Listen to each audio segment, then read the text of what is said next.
Bienvenue dans le podcast de la bienveillance martiale, votre guide vers une vie pleine de réussite.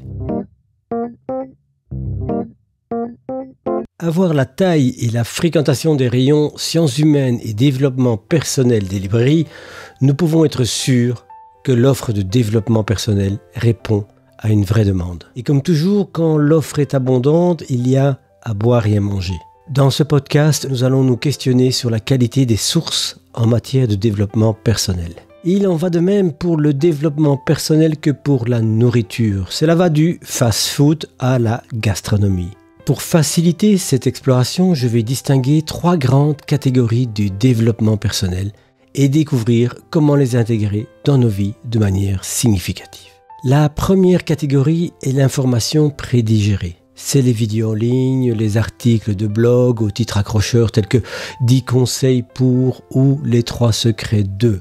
C'est bien sûr facile à consommer, ces contenus sont de catégorie fast-food et manquent très souvent de profondeur car ils ou elles nous offrent des recettes simples, pour ne pas dire simplistes, afin de nous aider, théoriquement en tout cas, à surmonter les difficultés de la vie.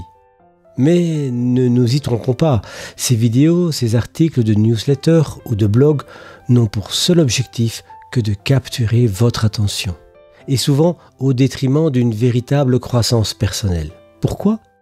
Eh bien tout simplement parce qu'elles vous donnent l'impression de travailler sur vous-même.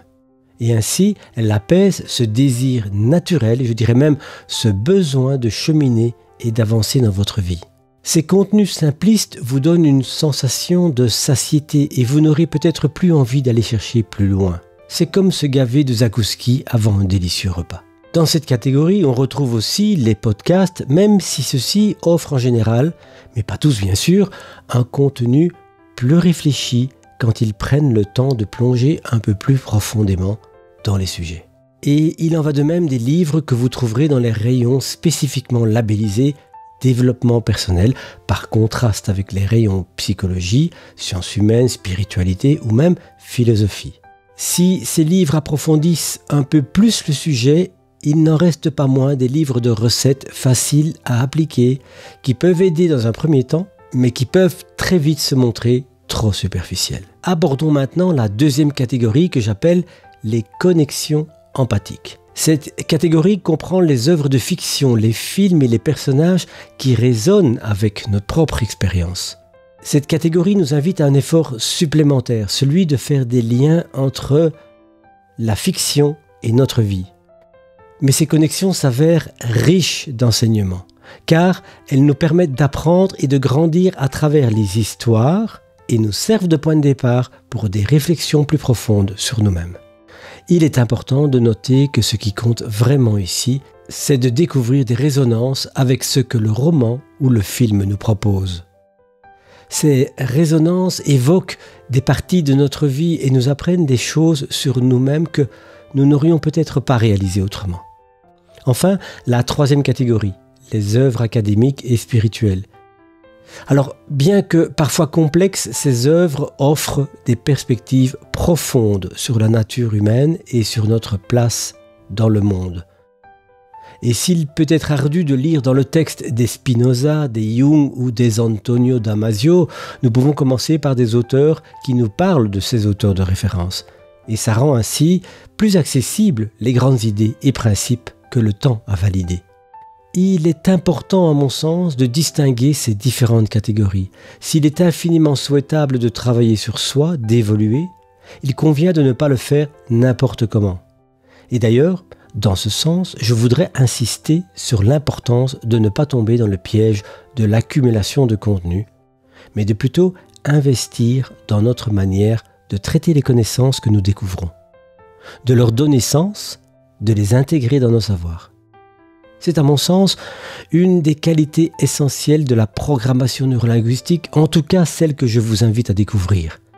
C'est d'une PNL qui nous aide à comprendre, qui nous aide à nous comprendre, en explorant comment nous pensons, comment nous donnons sens à notre expérience, à nos lectures, et comment nous pouvons évoluer dans notre vie et nous épanouir. Et comme pour le développement personnel, la PNL n'échappe pas au fast-food.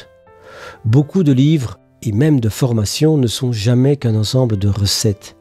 Car mettre l'accent sur l'exploration de nos processus mentaux et émotionnels, ça peut faire peur au début. Et il est plus tentant de se contenter d'accumuler des recettes. Ce que j'appelle la modélisation en PNL et qui n'est rien d'autre que la découverte de comment nous pensons, comment nous réfléchissons et comment nous réagissons aux informations et aux expériences, cette compétence est un savoir-faire qui nous donne les clés pour naviguer avec sagesse à travers cette abondance de connaissances. Que ce soit en extrayant des leçons profondes des films, en déchiffrant les messages cachés dans les livres ou en appliquant les conseils des vidéos en ligne avec discernement, la modélisation PNL vous offre une approche puissante pour extraire le bon gré de livret et transformer l'information disponible en véritable outil d'évolution personnelle. En adoptant cette perspective, tu seras mieux équipé pour améliorer ta vie et réaliser tes aspirations les plus profondes.